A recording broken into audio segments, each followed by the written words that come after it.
there. So today I'd like to talk to you about self-inductance and introduce the idea of an inductor. So we talked before about this circuit like it was a really simple instantaneous thing. You had a battery and a switch and a resistor. You close the switch and current immediately begins to flow. And the amount of current that would flow in the circuit would be I is equal to the EMF of the battery over R. But the story really isn't quite that simple.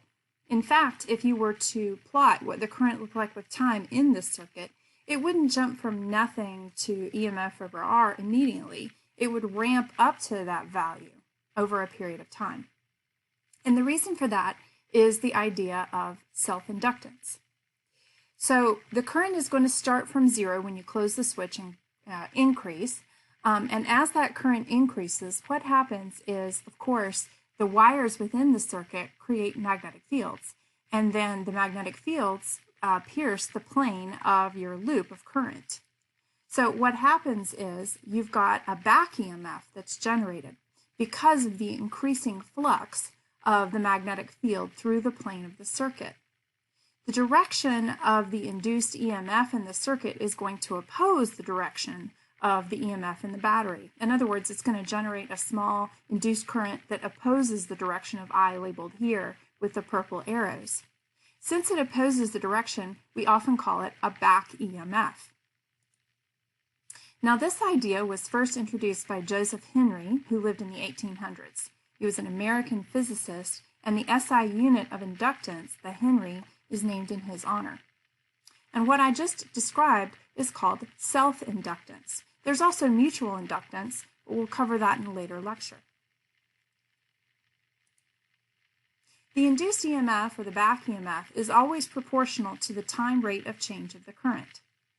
The EMF is proportional to the flux, and that is proportional to the field, and the field is proportional to the current.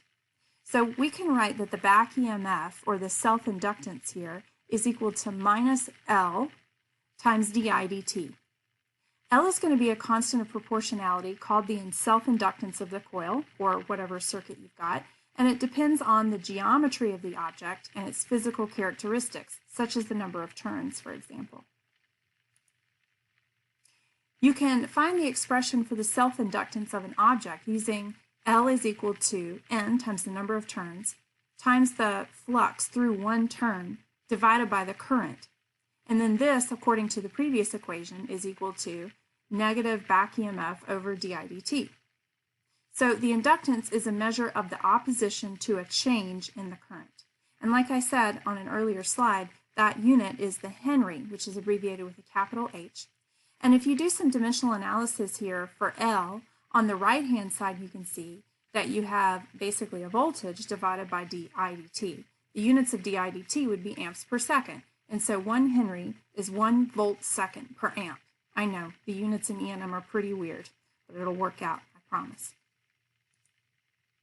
So let's go over today how to find the self-inductance, and then I'll do a couple of examples of how to do this. So here's the steps. Number 1, find the magnetic field as a function of current for the object if you don't know it already. Usually Ampere's law is the easiest way to do this, if the geometry and the symmetry of the object isn't too hard. Number 2, find the magnetic flux for the object using the magnetic field that you found in number 1. Number 3, find the self-inductance using the equation L is equal to N phi over I. The magnetic flux that you found in step 2, that's going to be the magnetic flux for just one turn. And so the self-inductance, you're going to have to multiply that times the number of turns times the flux divided by I. When you're done, you should have no current in your expression. You shouldn't have current. That's a typo. Sorry, you shouldn't have current in your expression. Much like capacitance, it's a function of physical characteristics of the inductor, not the specific current that goes through it. And that would mean that you could buy an inductor off the shelf, for example, and know what the inductance of it is without knowing the current. Let's do a couple of examples. The first one is the solenoid. This is a problem 11 in chapter 7 in Purcell and Morin. Find the self-inductance of a long solenoid with radius r, length L, and total N turns.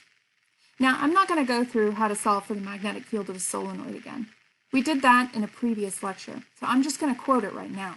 the magnetic field of an ideal solenoid is equal to mu naught times N times I, where little n here is the number of turns per unit length, which is, of course, given our parameters above, big N divided by L. So the magnetic field for this solenoid is mu naught big N over L times I. Next, we're going to find the magnetic flux.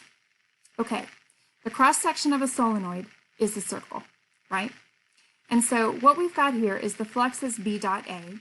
Our magnetic field we're assuming to be uniform throughout the entire interior of that solenoid.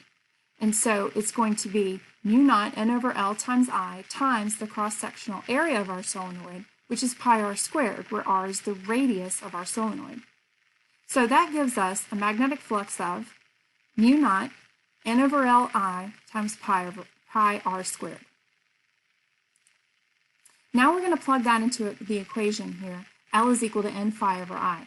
Remember, the flux that we found was just for one turn of the solenoid, okay? So in the expression for the self-inductance, we're going to have to multiply that times that number of turns big N to get the total flux through the solenoid. That's what that N is for in that expression. So here we've got N times mu naught N over L I times pi r squared divided by I. As you can see, the current cancels out, as it should. Okay, the inductance shouldn't depend upon the current that's running through it.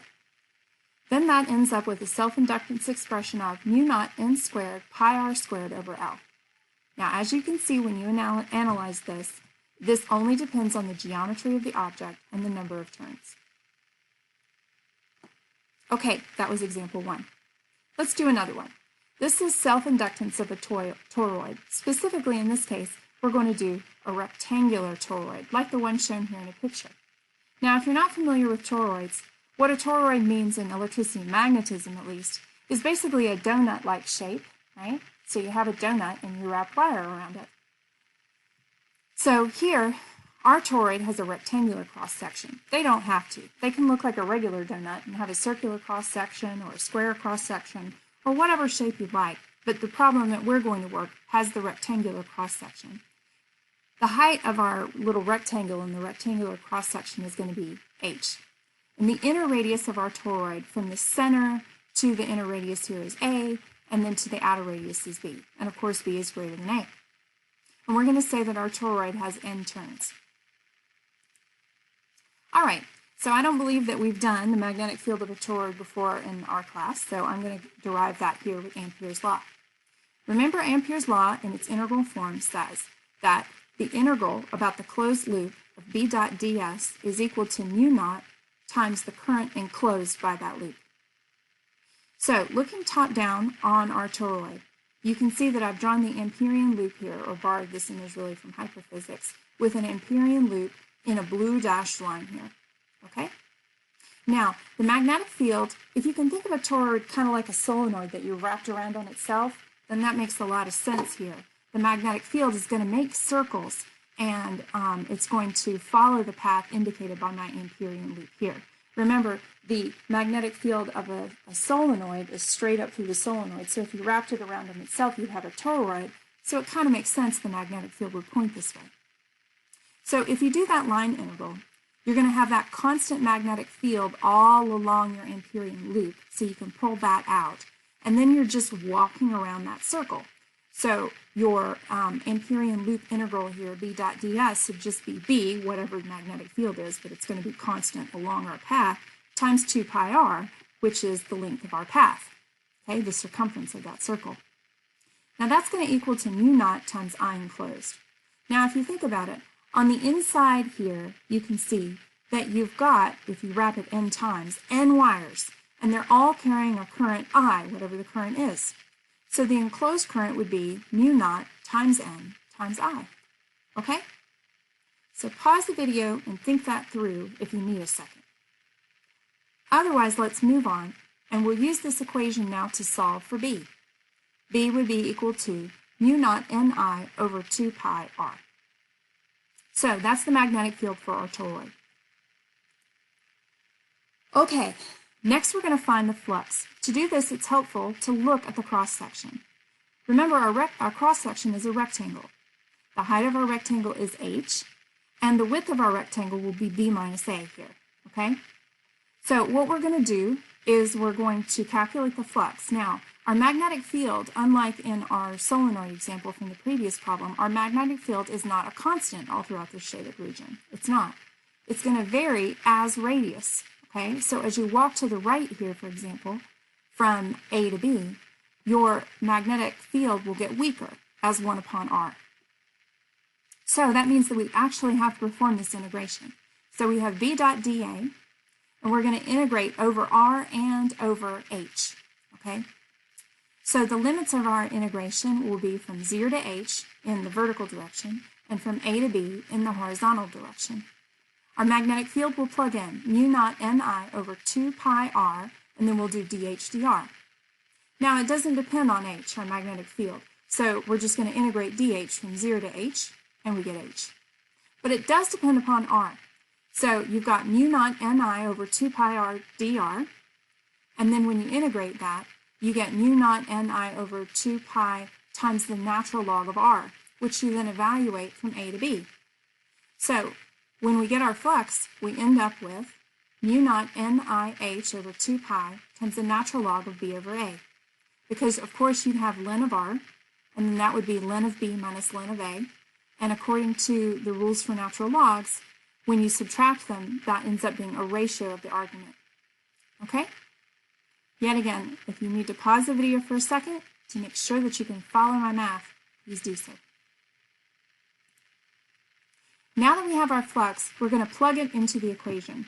Remember, the flux that I solved for was just the flux through one turn, and so L is equal to N phi over I. Plugging in for what we got for phi, we're going to have N times mu naught NIH over 2 pi ln B over A over I, and then that reduces to, because the current cancels out, mu naught N squared ln B over A divided by 2 pi H.